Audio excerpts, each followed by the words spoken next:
नमो अरिहन्ताणम् नमो सिद्धाणम् नमो आयर्याणम् नमो वज्जायाणम् नमो लोये सव्वसाहुणम् एसो पञ्चनमुक्कारो सव्वपावप्पणासनो मङ्गलाणं च सव्वेसिं परमं हवै मङ्गलम्। परम पुरुष प्रभु सदगुरु परम ज्ञान सुखधाम जेणे आप्यो भान निज तेने सदा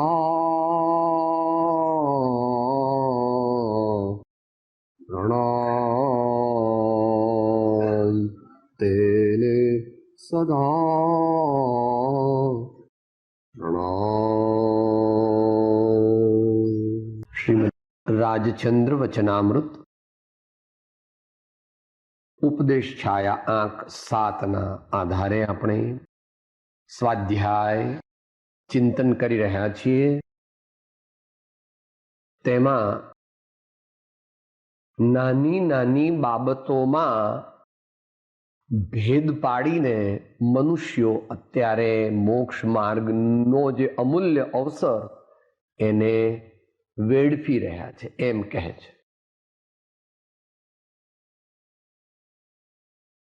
નાનું ઘર હોય, 5-7 જણા રહેતા હોય, એમાં પણ કંઈક મતભેદ પડે છે।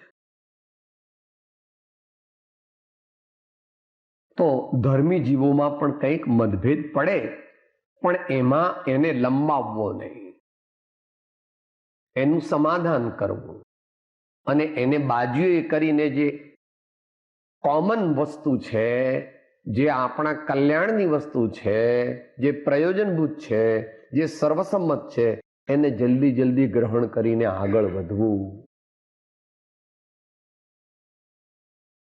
કારણ કે હમણાં વાત થઈ એ પ્રમાણે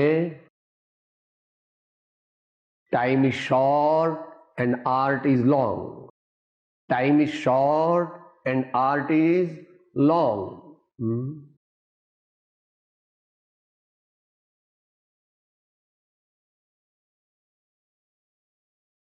માટે જલ્દી જલ્દી સત્કાર્ય કરી લેવું, આત્મકલ્યાણ કરી લેવું અને એમાં પ્રમાદ કરવો નહીં એવી ભગવાનની જ્ઞાની પુરુષોની આજ્ઞા છે। એમાં આપણને અહીંયા આગળ આ ચોથ અને પાંચમ સંવત્સરી કઈ દિવસે કરવી, તો કે છે ભાઈ ચોથને દિવસે તને યોગ્ય લાગે તો ચોથને દિવસે, અને પાંચમને દિવસે લાગે તો પાંચમને દિવસે, પણ એમાં ઝઘડા કંઈ કરવાની જરૂર નથી। કોન્ફ્લિક્ટને નિવારે એનું નામ સંત, બને તેટલું। પછી સત્યાગ્રહ એ છેલ્લા કરે છે। જગતના જીવોના દિલને જોડે તે સંત અને તોડે તે અસંત। સંત શું કરે? ભાઈ આપણે સંપથી રહો ને, ભાઈ આપણે પ્રેમથી રહો ને, ભાઈ આપણે જેટલું થાય એટલું કરો ને, ભાઈ કોઈ વસ્તુ કંઈક છે તો જવા દો, એને બાજુ મૂકી દો અત્યારે, એમ કરીને સંત દ્વારા મનુષ્યોના દિલ જોડાય છે અને બીજા લોકો તોડ કર્યા કરે છે। ભેદ, એના પ્રભેદ, એના પ્રભેદ, એના પ્રભેદ, સમાજ તૂટી જાય, સમાજના કટકે કટકા થઈ જાય, સામૂહિક બળ રહે જ નહીં, એવા પ્રકારની વૃત્તિ વિઘાતક અથવા વિઘટક પરિબળોની હોય છે। અહીં જ્ઞાનીઓ કહે છે ભાઈ ઉપનિષદની રૂચા છે સહનાવતુ સહનૌ ભુનક્તુ સહ વીર્યં કરવાવહૈ તેજસ્વિનાવધીતમસ્તુ મા વિદ્વિષાવહૈ.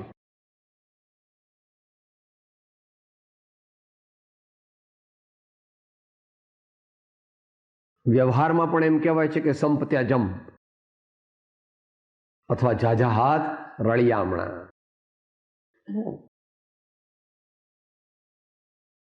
માટે તિથિઓનો ખોટો કદાગ્રહ ન રાખતા મૂકવો.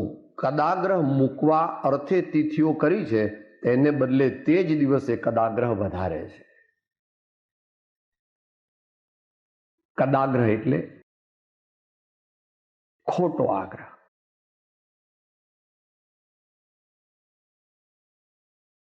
અયોગ્ય આગ્રહ.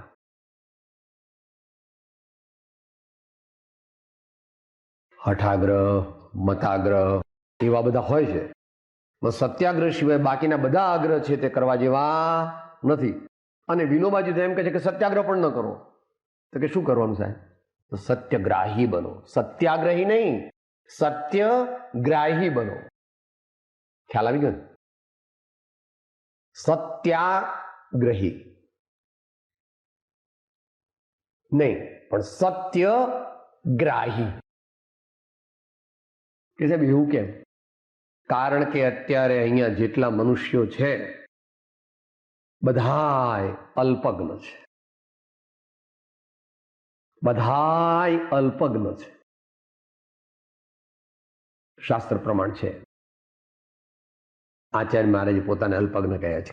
કે છે મને એક અંગનું પણ જ્ઞાન નથી. પરંપરા તો એવું કે છે.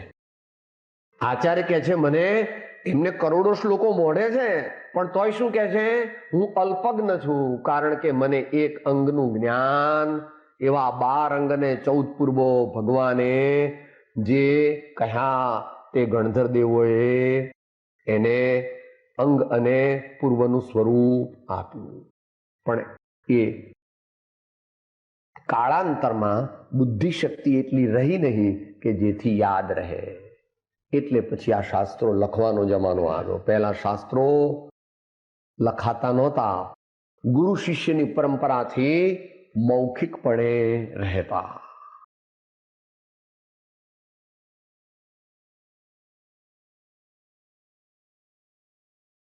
તો આપણે બધા અલ્પજ્ઞ છીએ. માટે શું કરવું? જે ખાસ ખાસ આપણા કલ્યાણનું કારણ હોય તે જાણી અને કલ્યાણ કરવામાં લાગી જવું. વાદ વિવાદ, વિતંડાવાદ, ડિફરન્સીસ ઓફ ઓપિનિયન, પોતાની મહત્તા સ્થાપવી, આવું બધું કરવું એ પોતે ખોટા માર્ગે છે એમ કહે છે. આગળ વધારે સ્પેસિફિક કહે છે. ઢૂંઢિયા અને તપા તિથિઓનો વાંધો કાઢી જુદા પડી હું જુદો છું એમ સિદ્ધ કરવા તકરાર કરે છે, તે મોક્ષ જવાનો રસ્તો નથી. કેમ? તો કે ભાઈ એક હોય 3 કાળમાં પરમાર્થનો પંથ, અને સાધન અનેક હોય, તો તને જે સાધન ગમતું હોય તે સાધન તું તારે કર, પણ બીજા સાધનનો વિરોધ ન કર. કોઈ જ્ઞાન માર્ગી હોય એ કે સાહેબ જ્ઞાનથી જ મોક્ષ થાય, જુઓ સમયસારમાં લખ્યું છે. અરે ભાઈ સમયસાર તે વાંચ્યો નથી આખો, અને સમયસારના કર્તાને વાંચ્યા. એ સમયસારના કર્તાએ 10 ભક્તિ નામનું શાસ્ત્ર રચ્યું છે. ઈ તને ખબર છે? ઈ સમયસારના કર્તાએ 10 ભક્તિ નામનું શાસ્ત્ર રચ્યું છે, પણ આને કાંઈ ખબર નહીં. એટલે કે સાહેબ જુઓ સમયસારમાં કીધું છે ને જ્ઞાન માર્ગથી જ મોક્ષ થાય, પણ એ પોતે ધ્યાન યોગી હતા. કે ઈ તમને શી ખબર? કે એમના 5 નામ છે મુખ્ય, એમાં એક વક્રગ્રીવાચાર્ય છે. શું નામ છે? વક્રગ્રીવાચાર્ય. વક્રગ્રીવાચાર્ય એટલે વાંકી ડોકવાળા. તો ભગવાનની ડોક વાંકી કેમ? તો કે આજે બેઠા તો 6 દિવસ સુધી બેસી રહે.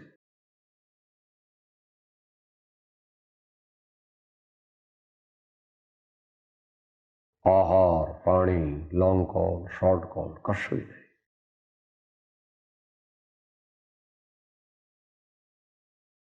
અતિશય થકાવટને લીધે જરાક સીધી ડોકને બદલે જરા આમ થઈ જાય. માટે તો મહાન ધ્યાનેશ્વર હતા, ધ્યાન યોગીશ્વર હતા. તો કહેવાનો મતલબ શું છે? આપણે જે કરતા હોઈએ અને બીજા સાધનને આપણે ખોટા કહીએ છીએ, મિથ્યા કહીએ છીએ. તો કે સાહેબ આ લોકોને અક્કલ નહીં ને એટલે ભક્તિ કરે, રાગડા તાણે, ભક્તિથી તો મોક્ષ મળતો હશે. તો આટલા જ્ઞાની ભગવંતો બધાય ગૌતમ સ્વામીની જેવી ભક્તિ હતી એવી તો કોઈની નથી આપણામાંથી. તો ગૌતમ સ્વામી પરમ ભક્ત હતા. ભગવાનની વાણી આમ હાથ જોડીને ઉભા રહેતા.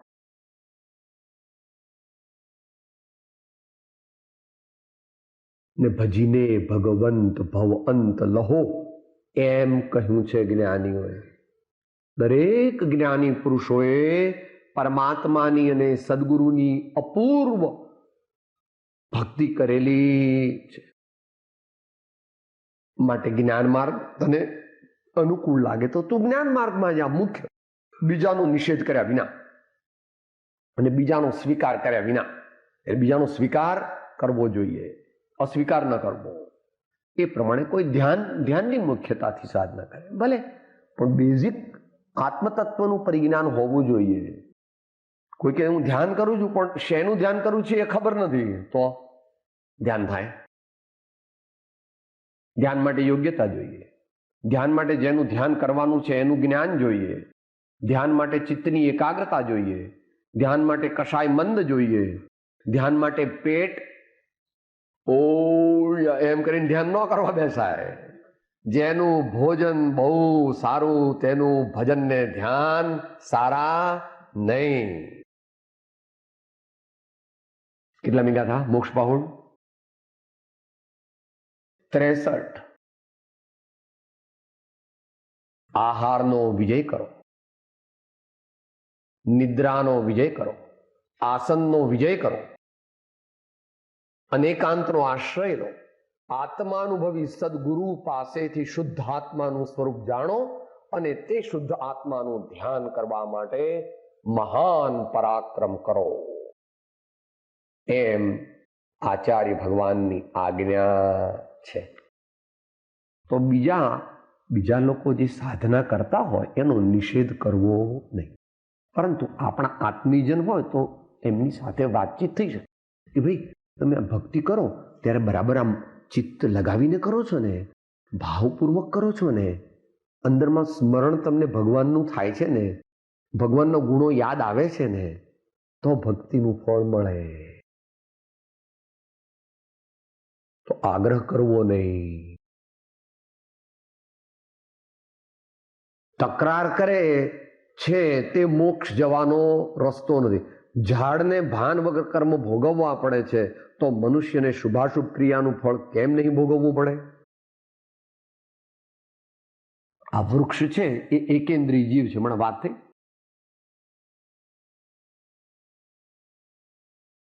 એને કોઈ ડાળીઓ કાપે તો એ ભાગીને જાય ક્યાંય? તમે કોઈ ઝાડ હોય એની ડાળીઓ કાપો તો એ સાહેબ ઝાડ ભાગી જાય. શક્તિ જ નથી. એને કેટલી સમડી માળો બાંધે, કાગડો માળો બાંધે, કેટલાય બીજા પક્ષીઓ માળો બાંધે, કંઈ કરી શકે? ન કરે. છોકરાઓ ઉપર કૂદાકૂદ કરે, કંઈ ન કરી શકે. ઝાડને પણ વૃક્ષને પણ પોતાના કરેલા કર્મનું ફળ ભોગવવું પડે છે. તો આપણે જો બુદ્ધિપૂર્વક અભિપ્રાયપૂર્વક અત્યારે પાપ કરી અને રાજી થઈએ છીએ, ઝાડને પણ જો આ પાપનું ફળ ભોગવવું પડે છે, તો આપણે જો ખોટા કામ કરશું, ખોટા ભાવ કરશું, ખોટી વાણી બોલીશું અને ખોટી રીતે જીવન જીવીશું, લોકોનું લોહી ચૂસીશું અને મોટા શું બનાવ્યા ભાઈ બોલે છે પદ, હવેલી, કૂડ કપટ ની માયા ખેલી, કૂડ કપટની બાજી ખેલી, દેશો દેશે ચણી હવેલી. તારો બંગલો સિમલામાં, તારો બંગલો મહાબળેશ્વરમાં, એક લંડનમાં ફ્લેટ, એક સાન ફ્રાન્સિસ્કોમાં ફ્લેટ, પણ તું પોતે જ ફ્લેટ થઈ જવાનો. એમ અમાર ભાઈ ગાય છે. આજે રાતના ગવડાવશું, જરા હસવાનું છે. છેલ્લી પથારી ભોંય પર પોલીસો શા કામની, હા વાંસ પર બાંધી દેશે તને અને તારું કઈ ચાલશે. ભાઈ હે વત્સ, આચાર્ય મહારાજ કરુણાના સાગર છે કે હે ભાઈ તું સુખી થાય એવા ભાવ કર. હે ભાઈ હે વત્સ તું સુખી થાય એવા ભાવ કર. આવા આડા ભાવ ન કર, નહીં તો આડા શરીર મળશે. અને બહુ ખોટા ભાવ કર્યા તો બહુ દુર્ગતિ અને બહુ દુઃખ પડશે. તો અહીં કહે છે કે શુભાશુભ ક્રિયાનું ફળ કેમ નહીં ભોગવવું પડે? તો બધા આર્ય દર્શનોએ આ સિદ્ધાંત સ્વીકાર્યો છે. કરેલા કર્મનું ફળ જીવને અવશ્ય ભોગવવું પડે છે. પછી પોતે જ્ઞાની થઈને બાળી નાખે એ વાત જુદી, પણ સામાન્યપણે માટે સાહેબ હું તો એકલા અમાસની રાતના જંગલમાં જઈને પાપ એકલો હોઉં તો કરું, તો પછી કોઈને ખબર પડે ગઈ એટલે મને કઈ કર્મ બંધાય? કોઈ જોવે મને? અરે બાપા, કોઈ જોવે એટલે પાપ ન થાય. આ જીવ ભાવ ખરાબ કરે એટલે ઓટોમેટિક એરેન્જમેન્ટ છે. ચોંટી જ જા. જ્ઞાની હોય કે અજ્ઞાની હોય, ત્યાગી હોય કે ગૃહસ્થ હોય કે મુનિ હોય, જે પણ કોઈ ભાવ કરે, તીર્થંકર ભગવાન પણ જો પાપ કરે એટલે તીર્થંકર ત્યાં પહેલા તો ભગવાનને પણ પાપ લાગે. હો કે સાહેબ આવું બોલીએ તો પાપ લાગે? ન લાગે. ભગવાન તીર્થંકર એમ કહે છે, હું પણ જો રાજા તરીકે મુનિ થયા પહેલા પાપ કરું તો મને પણ પાપ લાગે. કે ભગવાનને લાગવગ હોય? અરે ગૌતમ સ્વામી એમને ભગવાન પ્રત્યે થોડોક રાગ રહી ગયો તો કેવળ જ્ઞાન અટક્યું. તો આપણા જેવા દુષ્ટ ભાવો કરે છે તો આપણું શું થશે? રામ ઝરૂખે बैठके सबका मुजरा लेत, जैसी जिनकी चाकरी वैसा उनको देत. સાદી ભાષામાં સંતો સાદી ભાષામાં કહે છે. સાહેબ એમ કરો, હું 5 રૂપિયાનું દાન આપું પણ તમે લાગવગ લગાડો તો મને 5000નું ફળ મળી જાય. કે એવું ન બને.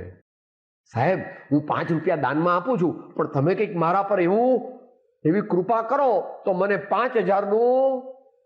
એ તારા હાથમાં છે. 5 રૂપિયા આપે અને 5000નું ફળ ક્યારે? એવા ઉત્કૃષ્ટ ભાવ કરે અંદરમાં આપતા આપતા પણ. એનું મોટું વિજ્ઞાન છે. એ વળી કોઈક વાર દાનનું મોટું વિજ્ઞાન ભગવાન સર્વજ્ઞ દેવે કહ્યું છે. 2 સૂત્રો બોલી જાઓ. 2 જ સૂત્રમાં દાનનું વિજ્ઞાન કહ્યું છે.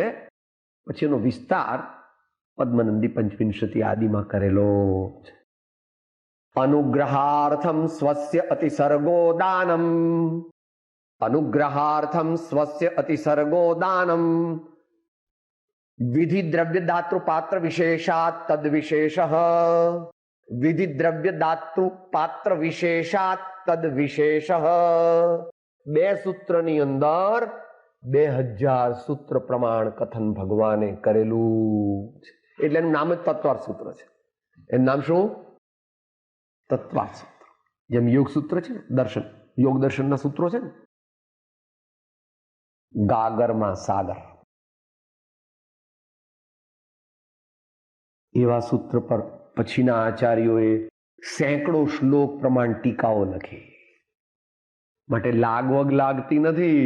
જેવા ભાવથી જેવું દાન તું કરે તેટલું જ ફળ તને મળે.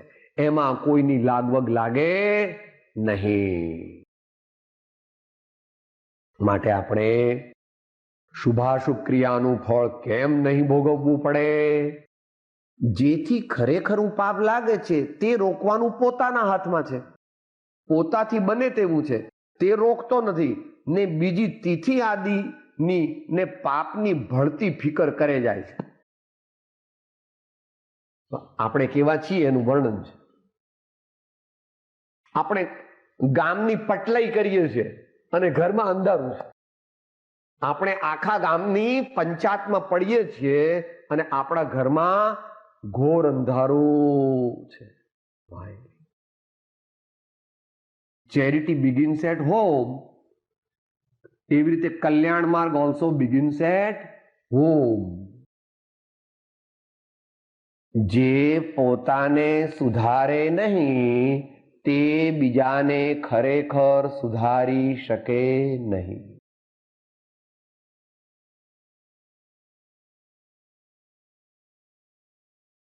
બીના નયનમાં એટલા માટે આવે છે, नहीं दे तो उपदेश को प्रथम ले ही उपदेश, सबसे न्यारा अगम है वो ज्ञानी का देश. सबसे न्यारा अगम है वो ज्ञानी का देश. 5-25 ચોપડીઓ વાંચી અને જીવ મોટો વક્તા બનવા જાય છે. ભાઈ, જ્ઞાન ચોપડીમાંથી નથી આવતું, નિશ્ચય નહીંથી જ્ઞાન ચોપડીમાંથી નથી આવતું. સાચું જ્ઞાન તો અંતરથી પ્રગટે છે. સાચું જ્ઞાન અંતરથી પ્રગટે છે. જ્ઞાન સ્વભાવી આત્મામાંથી આત્મજ્ઞાન પ્રગટે પછી જ્ઞાન સાચું થાય છે. વિચારવા જેવું છે. નરસિંહ મહેતા અભણ જેવા હતા, પણ એમના ઉપર અત્યાર સુધીમાં 50 જણાએ પીએચડી કર્યું છે. કબીરજી અભણ હતા તારી દ્રષ્ટિએ, કોઈ યુનિવર્સિટીમાં ગયા નહોતા, કોઈની પાસે એવી રેગ્યુલર કોઈ ભણતર લીધું નહોતું, પણ એના પર અત્યાર સુધીમાં Hindi, Gujarati, Marathi, Greek, Latin, French, German એ બધામાં થઈને 100 ઉપર મનુષ્યોએ પીએચડી કર્યું. અભણ કબીર ઉપર. અને કૃપાળુદેવ કેમ્બ્રિજ ગયા હતા કે ઓક્સફર્ડ? એમણે લંડન જવાનું આમંત્રણ તો મળ્યું હતું, પણ એમણે કીધું કે મારે ભણવાનું નથી, મારે તો આત્મા ભણવો છે અને મારું કલ્યાણ ભણવું છે. એમને પોસ્ટ માટે એમ તમને કોઈ મોટી પોસ્ટ આપીએ, પ્રોફેસર બનાવીએ, કે મારે એવા પ્રોફેસર બનવું નથી, મારે તો આત્માના વિદ્યાર્થી બનવું છે, આત્મવિદ્યાના વિદ્યાર્થી બનવું છે. તો એમના પણ પર પીએચડી કર્યું. એ તો લોકો કે સાહેબ 5 ચોપડી ભણ્યા હતા, એ તો 5-6 ચોપડી ભણ્યા હતા, પણ એમના કાવ્યો ઉપર અથવા એમના જીવન ઉપર લોકો પીએચડી અત્યારે કરે છે, કર્યું છે અને કરે છે. માટે જ્ઞાન ચોપડીમાંથી આવતું નથી, પણ જ્ઞાન નિર્મળ હૃદય, સત્યનો સાક્ષાત્કાર,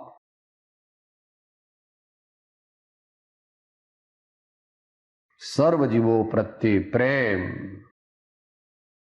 નિષ્કામ ભાવથી ક્રમે ક્રમે જ્ઞાન પ્રગટે છે.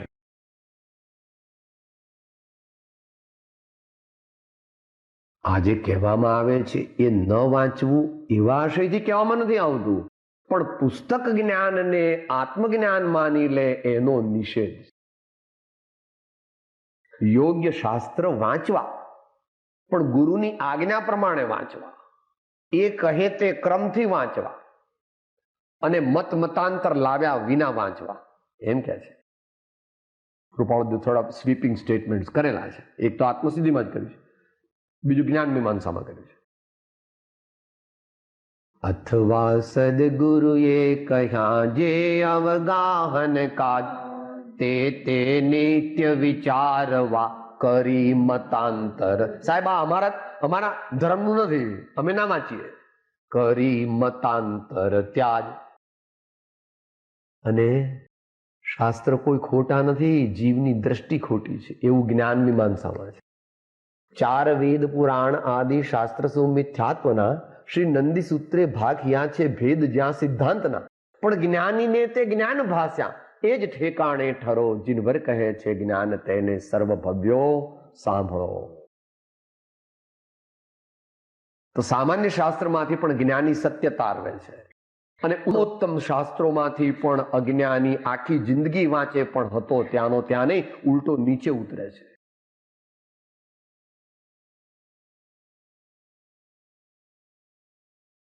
શુષ્ક જ્ઞાની થઈ જાય છે. માટે કહે છે કે પોતે પાપ રોકવાનું છે, એ પોતે રોકી શકે છે. ભાવ અને ક્રિયા યથાપદવી. કોઈની નિંદા કરવાનો ભાવ થયો, આપણે કેવું ના અમારે મૌન રહેવું છે.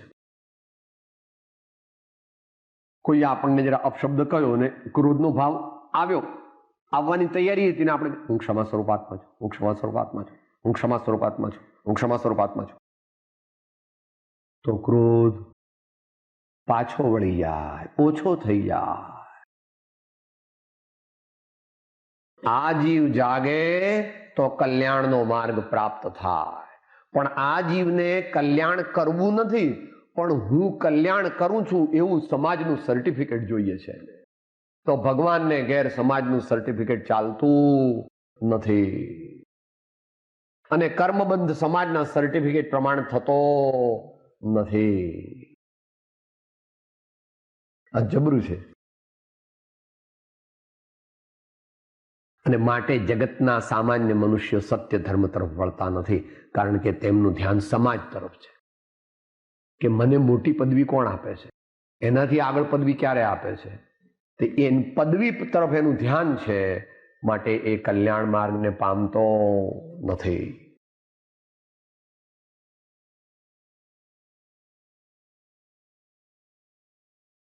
પોતાથી બને તેવું છે તે રોકતો નથી.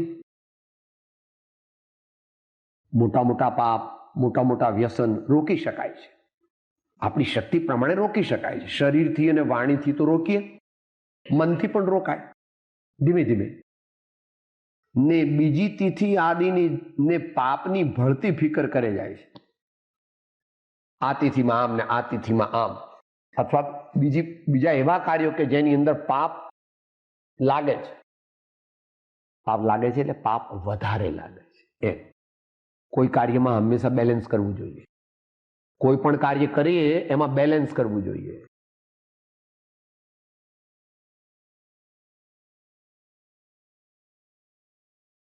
સાહેબ, આપણે પ્રતિષ્ઠા વગેરે ન કરવા. એમાં બહુ આરંભ સમારંભ થાય એટલે આપણને પાપ લાગે. ગુરુ મંદિરની પ્રતિષ્ઠા, ભગવાનના મંદિરની પ્રતિષ્ઠા, પંચકલ્યાણ પ્રતિષ્ઠા બધું ન કરવું.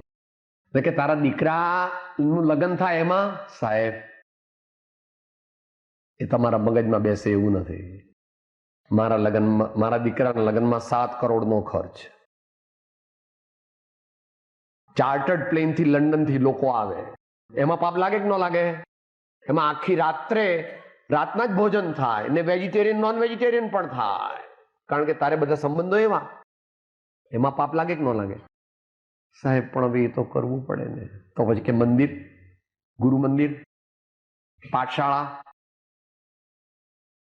પુસ્તક છપાવવા, તીર્થયાત્રા કરવી, કે ના સાહેબ એ બધા પાપ લાગે, હોય એવું બધું કરવું નહીં. તું મોટો માણસ, તું મોટો માણસ. માટે કાર્ય કરતી વખતે નક્કી જોવું, અલ્પ પાપ થાય પણ ઘણું પુણ્ય થાય, અથવા ધર્મની દ્રષ્ટિ ખુલે તો તે કાર્ય કરવા જેવું છે. ટોટાલિટી જોવી. શ્રાવક અવસ્થામાં સર્વ પાપ છોડવાની આપણી શક્તિ અને યોગ્યતા નથી. સર્વ પાપ આપણે છોડી શકતા નથી. માટે પહેલા મોટા પાપ છોડવા, અને પછી મધ્યમ પાપ છોડવા, પછી નાના પાપ છોડવા. પણ શ્રદ્ધા તો એમ કરવી કે બધાય પાપ છોડવા જેવા છે. શ્રદ્ધા શું કરવી? બધાય પાપ છોડવા જેવા છે એમ શ્રદ્ધા કરવી. એ હવે કહેશે. અનાદિથી શબ્દ, રૂપો, રસગંધોને સ્પર્શનો મોહ રહ્યો છે, તે મોહ અટકાવવાનો છે. મોટું પાપ અજ્ઞાનનું છે. અનાદિથી, આ તો પ્રસિદ્ધ છે. સારું સારું સંગીત સાંભળવું બહુ ગમતું હોય દુનિયાનું, તો એ સાંભળવા જેવું નથી. એને માટે વળી પાછો 68મો પાઠ વાંચી લેવો, અને છતાં પણ લાગે છે કે એ વાંચી જઈએ તો બહુ એપ્રોપ્રિએટ છે. પાનું 107 છે આમાં. જ્યાં સુધી જીભ સ્વાદિષ્ટ ભોજન ચાહે છે, જ્યાં સુધી નાસિકા સુગંધી ચાહે છે, જ્યાં સુધી કાન વારાંગનાના ગાયન અને વાજિંત્ર ચાહે છે, જ્યાં સુધી આંખ વન ઉપવન જોવાનું લક્ષ્ય રાખે છે, જ્યાં સુધી ત્વચા સુગંધી લેપન ચાહે છે, ત્યાં સુધી તે મનુષ્ય નિરાગી, નિર્ગ્રંથ, નિષ્પરિગ્રહી, નિરારંભી અને બ્રહ્મચારી થઈ શકતો નથી. કાલે બ્રહ્મચારીજીએ ઇષ્ટોપદેશના માધ્યમથી લીધું હતું ને. શબ્દ અનાદિથી શબ્દ રૂપ રસ ગંધ સ્પર્શ નો મોહ રહ્યો છે. જો રાગ તો આપણને બધાઈને છે, આપણામાંથી કોઈ એવા વિતરાગી નથી.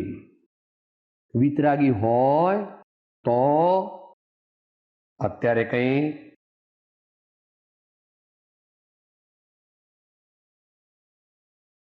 આવી જીવનની ચર્યા ન હોય. આવી જીવનની ચર્યા હોય તો વિતરાગી પણ ન હોય. માટે જ્ઞાની કહે છે કે મોહ રહ્યો છે. જે કામ કરવું પડે તે કામ કરવું રહ્યું, પણ ચીપકીને ન કરવું, તલ્લીન થઈને ન કરવું, આસક્ત થઈને ન કરવું, લટ્ટુ થઈને ન કરવું, વારી જઈને ન કરવું, તન્મય થઈને ન કરવું. અઘરું છે થોડું, ટેવ પાડવી પડે. ધીમે ધીમે ટેવ પાડવી પડે.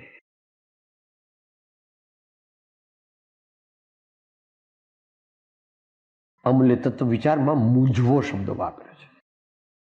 પર વસ્તુમાં નહીં મૂંઝવો. હમણાં હવે 15 મિનિટમાં જમવા તો બેસશે બધા. તો આહાર ભોજન સામાન્ય મનુષ્ય માટે આવશ્યક છે, પણ વૃદ્ધિથી ભોજન ખાવું, જલ્દી જલ્દી ખાવું, જરાક કંઈક ન ગમતું આવી ગયું તો એકદમ અપસેટ થઈ જવું, ખાતા ખાતા વાતો કરવી, આમાં મીઠું ઓછું છે, આમાં મરચું ઓછું છે, આમાં ખાંડ નથી બરાબર, આ લોકોને આવડતું નથી.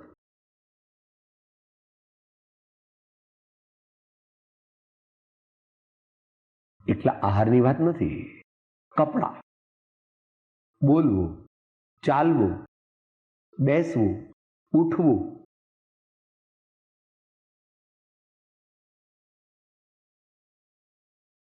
સંતબાલજીનું કાવ્ય છે. સર્વ ક્રિયાઓ કરતા પહેલા પાપ વિકારોથી ડરવો. સર્વ ક્રિયાઓ કરતા પહેલા પાપ ક્રિયાઓથી ડરવો. છતાં થાય ગફલત તો જો કોઈ ક્ષમા માંગી હળવા થઈએ. સર્વ ક્ષેત્રમાં રહીએ તો પણ આત્મભાન નવ વિસરીએ. સર્વ ક્ષેત્રમાં રહીએ તો પણ આત્મભાન નવ વિસરીએ. એટલું યાદ રાખીએ. આજે કાયમ 8-10 વાર તો યાદ રાખી શકાય એવું છે. પહેલવેલના તું જયારે મંજન કરે ને ત્યારે, આજે મંજન કરી ત્યારે કેવી રીતે કરી દઉં? યાદ આવ્યો તો આત્મા? આ ડેન્ચર સાફ કરું છું એવું યાદ આવ્યું? પછી દાઢી કરે ત્યારે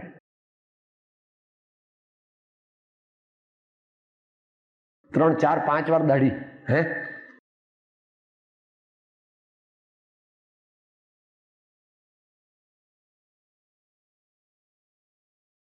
નાયો ત્યારે, સાબુ દેતો હતો ત્યારે,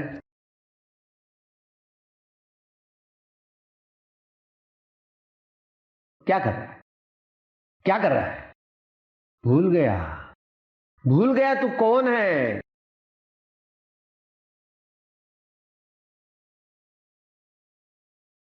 धर्म स्वाध्याय हॉल में तो काम करने का है, स्वाध्याय हॉल के बाहर धर्म करेगा वही धर्म को पाएगा।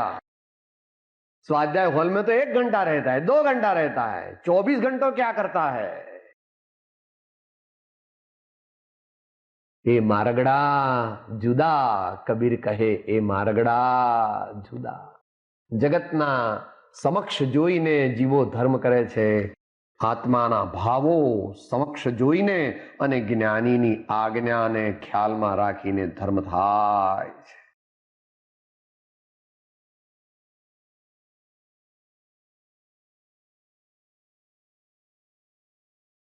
ધર્મ સ્થાનકમાં જુદી રીતે વર્તવું, ઓફિસમાં જુદી રીતે વર્તવું, ઇન્કમ ટેક્સમાં જુદી રીતે વર્તવું, કોર્ટમાં જુદી રીતે વર્તવું, હોસ્પિટલમાં જુદી રીતે વર્તવું, એ કંઈ ધર્માત્માનું લક્ષણ નથી. વિચારવું આ તો ભગવાનનો માર્ગ છે. ભગવાનનો એટલે ભગવાનની માલિકીનો નથી, હો, ભગવાને બતાવેલો છે. ભગવાન કોઈ વસ્તુના માલિક નથી. ભગવાન તો પોતાના નિજાનંદ રસ લીન છે. માટે આપણે સુધરવું હોય તો 24 કલાકની સાવચેતી રાખવી જોઈએ. કૃપાળુદેવની શું આજ્ઞા છે? ક્ષણે ક્ષણે કાર્યે કાર્યે અને પ્રસંગે પ્રસંગે સાવધાન રહેવું, જાગૃત રહેવું.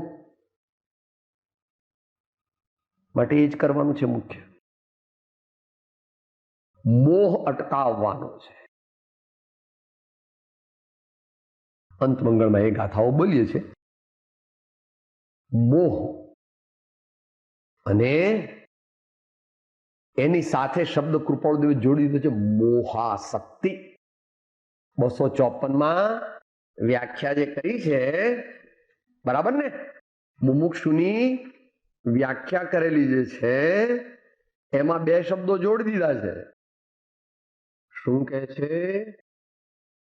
આમાં પાન 288 છે, પેજ 288. મુમુક્ષુતા તે છે કે સર્વ પ્રકારની મોહાસક્તિથી મૂંઝાઈ એક મોક્ષને વિશે જ યત્ન કરવો. મુમુક્ષુતા તે છે કે સર્વ પ્રકારની મોહાસક્તિથી મૂંઝાઈ એક મોક્ષને વિશે જ યત્ન કરવો. મોક્ષ એટલે પોતાના ચિત્તની શુદ્ધિ. અને પોતાના ચિત્તની શુદ્ધિ થાય એનું સાક્ષાત કારણ હોય અથવા પરંપરા કારણ હોય, બધાને લેવા પડશે. મોક્ષનું એક કારણ નથી. સાક્ષાત કારણ એક છે, આત્માનો અનુભવ. પણ એ આત્માનો અનુભવ થાય કેવી રીતે? સ્વાધ્યાય કરે તો, સાચા ભાવથી સત્સંગ કરે તો, વિનયવાન થાય તો, ક્ષમા રાખે તો, સર્વજીવો સાથે મૈત્રી ભાવ રાખે તો, ગુણિયલ જનોમાંથી ગુણીજનો ગુણોને ગ્રહણ કરે તો, સાવધાન રહે તો. સમયસારમાં એવી પરિભાષા વાપરી છે, ખાસ કરીને આત્મખ્યાતિમાં અને સમયસારમાં પણ. મોહ એટલે અહીંયા મોહ એટલે ઊંધી માન્યતા સહિતનો રાગ, અને રાગ દ્વેષ એટલે માન્યતા તો ખોટી ન હોય અને છતાં રાગ દ્વેષ થાય. તો આપણે એ અંત મંગળની ગાથા બોલીએ. 5 દોહરામાં પણ એ ગાથા આવેલી છે અને આત્મસિદ્ધિમાં પણ એ ગાથા આવેલી છે. કર્મ મોહનીય ભેદ બે દર્શન ચારિત્ર નામ, હણે બોધ વિતરાગતા અચુક ઉપાય આમ. રાગ દ્વેષય જ્ઞાનયે મુખ્ય કર્મને ગ્રંથ, થાય નિવૃત્તિ જેહથી તેજ મોક્ષનો પંથ. જન્મ જરાને મૃત્યુ મુખ્ય મુખના હેતુ, કારણ તેના બે કહ્યા રાગ દ્વેષ અર્ણ હેતુ સદગુરુ પરમ કૃપાળુ ત્રિલોકના સબ સંતન કી આનંદ. હું આત્મા છું, આપનો સેવક છું, સૌનો મિત્ર છું. હું આત્મા છું, આપનો સેવક છું, સૌનો મિત્ર છું. હું આત્મા છું, આપનો સેવક છું, સૌનો મિત્ર છું.